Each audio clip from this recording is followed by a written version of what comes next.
ခွပြရကြံအခန်းကြီး19အခန်းငယ်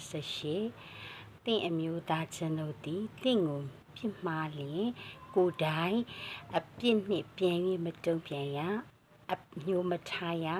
ကိုနှင့်ဆက်ဆိုင်သောသူကိုနှင့်အမျှချေရမည်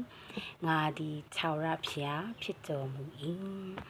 ကိုနှင့်ဆက်ဆိုင်တဲ့သူကိုပေါ့နော်ဆိုတဲ့အခါမှာကျမတို့ရဲ့အနီးပတ်ဝန်းကျင်က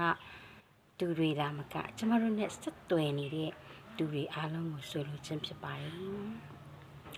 ဣသရေလလူများကလိုက်နာဖို့ဘုရားသခင်ဖော်ပြ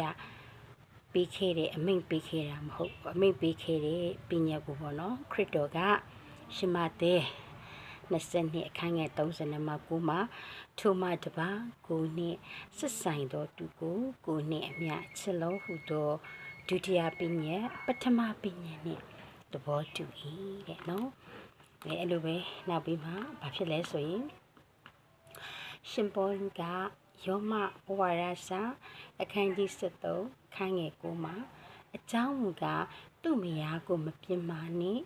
လူအသက်ကိုမတတ်နှင့်သူဥစ္စာကိုမခိုးနှင့်မမှန်သောတတိကိုမခံနှင့်သူဥစ္စာကိုတက်မှတ်လိုချင်သောစိတ်မရှိစေနှင့်ဟုသောပညာမှစာ၍အခြားသောပညာရှိသမျှတို့ကိုနှင့်ဆက်ဆိုင်သောသူကိုနှင့်အမျှအချစ်လို့ဟူ၍ပထမပညာအပါဝင်ဖြစ်သည်တဲ့ရှင်ယာကုပ်ကလည်းအခန်းကြီး2အခန်းငယ်8မှာကိုနှင့်ဆက်ဆိုင်သောသူကိုနှင့်အမျှချစ်လို့ဟုကျမ်းစာ၌ပါသောရွှေပြည့်ညတ်တော်ကိုတင်းတို့သည်စောင့်ရှောက်လျင်ကောင်းသောအကျင့်ကိုကျင့်ရာရောက်၏ဖျားရှင်ကောင်းကြီးပေးပါစေ